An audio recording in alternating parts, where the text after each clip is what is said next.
Assalamualaikum warahmatullahi wabarakatuh. Perkenalkan, nama saya Fali Muhammad.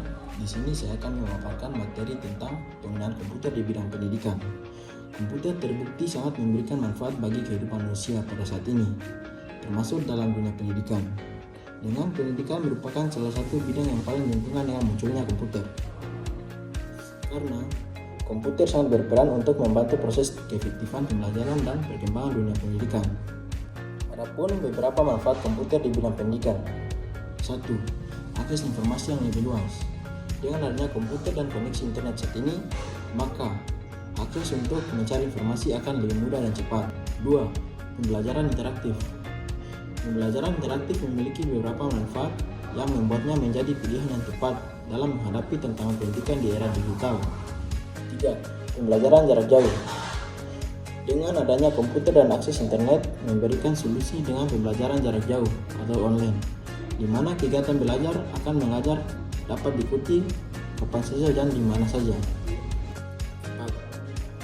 Penilaian dan evaluasi peserta didik yang efektif. Penggunaan komputer sebagai alat penilaian dan evaluasi memiliki peran penting. Penilaian merupakan bagian integral dan proses belajar mengajar. Dan komputer menyediakan beberapa fitur dan kemampuan yang dapat menyederhanakan dan meningkatkan efektivitas proses penilaian, contohnya seperti pembuatan kuis dan ujian fashion. Ada juga aplikasi komputer dalam pembelajaran Microsoft Office. 1. Word, aplikasi pengolahan data yang sangat populer pada saat ini. Microsoft Word dapat memudahkan kerja dalam melakukan mengetikkan surat maupun dokumen lain. 2. Excel, aplikasi pengolahan data atau angka menggunakan spreadsheet yang terdiri dari baris dan kolom untuk mengeksekusi perintah. 3. PowerPoint, aplikasi yang digunakan untuk presentasi. Dengan bantuan software ini, seseorang bisa membuat bentuk presentasi profesional dengan mudah. Bahkan presentasi tersebut dapat digunakan sebagai bahan pembelajaran. 2. Software pembelajaran. Contohnya, Packet Tracer. Siswa Packet Tracer adalah sebuah software simulator yang sering digunakan untuk pelatihan dan pembelajaran sebelum menggunakan perangkat aslinya. 2. MATLAB. MATLAB merupakan kependekan dari Matrix Laboratory karena setiap data pada MATLAB menggunakan dasar matriks. Aplikasi selanjutnya, program kreativitas. Kreativitas adalah kemampuan dari seseorang untuk menciptakan hal baru.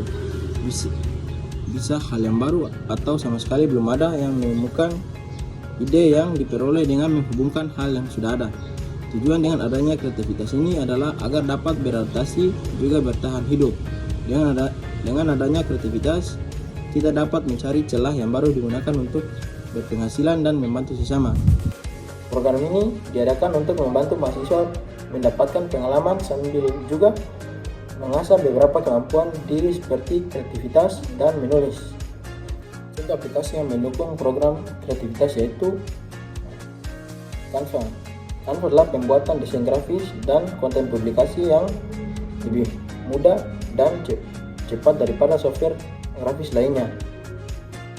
Capcut, aplikasi untuk mengedit video di Android yang dikembangkan oleh ByteDancePad. Adapun multimedia akan menjadi media pembelajaran yang efektif. Selama ini metode pengajaran dianggap monoton dan membosankan. Dengan sarana multimedia, ilmu dapat disampaikan secara lebih menarik sehingga anak didik mudah mengingatnya. Salah satu contoh penggunaan multimedia adalah pada tugas presentasi, di mana proses didik juga menggunakan media interaktif untuk mempresentasikan hasil belajar menggunakan laptop dan proyektor. Selain multimedia pun menjadi sarana yang tepat untuk mengetahui minat peserta didik. Peserta didik memiliki kebebasan dalam memilih bidang kegemarannya, belajar sesuai kehendaknya, sehingga lebih aktif mendapatkan pendidikan. Meskipun begitu, multimedia tak lantas menghilangkan peranan para pendidik.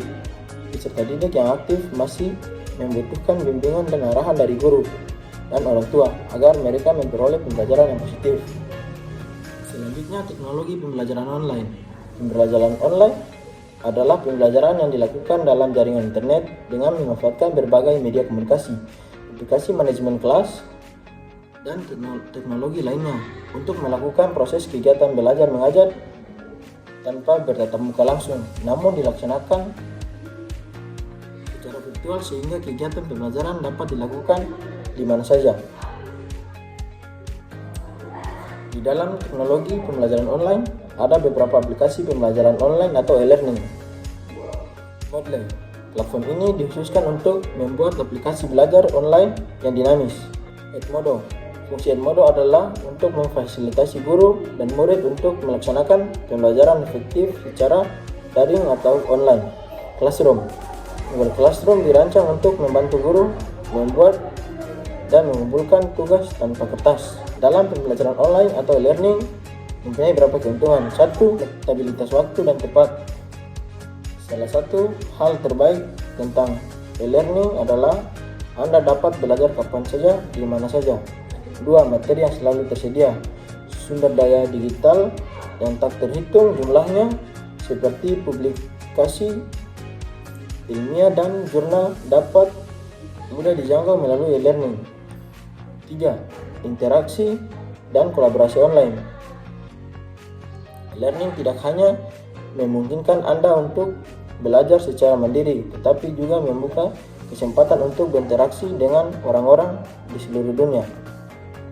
Dalam penggunaan komputer di bidang pendidikan, ada tantangan dan solusi. Tantangannya berupa Indonesia terdiri dari lebih dari 17.000 pulau dengan banyak diantaranya yang memiliki topografi yang sulit dijangkau seperti pegunungan, hutan lebat, dan lautan luas. Kondisi ini membuat pembangunan infrastruktur fisik seperti menara seluruh dan kabel serat optik menjadi sangat menantang dan mahal. Kemudian tentang selanjutnya, sebuah permasalahan yang muncul di dalam masyarakat karena adanya perkembangan teknologi informasi dan komunikasi atau TIK yang kurang merata, keterbatasan sumber daya manusia yang terlatih, dan fasilitas teknis di daerah terpencil membuat pemeliharaan dan perbaiki jaringan menjadi sulit. Solusi: bantuan teknologi satelit komunikasi menjadi solusi yang efektif untuk menjangkau daerah terpencil yang sulit dijangkau oleh infrastruktur darat. Proyek satelit Palaparing misalnya. Guru perlu diberikan pelatihan yang memadai dalam penggunaan teknologi dalam pembelajaran. Mereka harus mampu memanfaatkan alat-alat digital dengan baik dan memfasilitasi pembelajaran. Demikian itulah paparan materi saya. Lebih dan kurangnya saya mohon maaf. Wabillahi taufiq wal hidayah. Wassalamualaikum warahmatullahi wabarakatuh.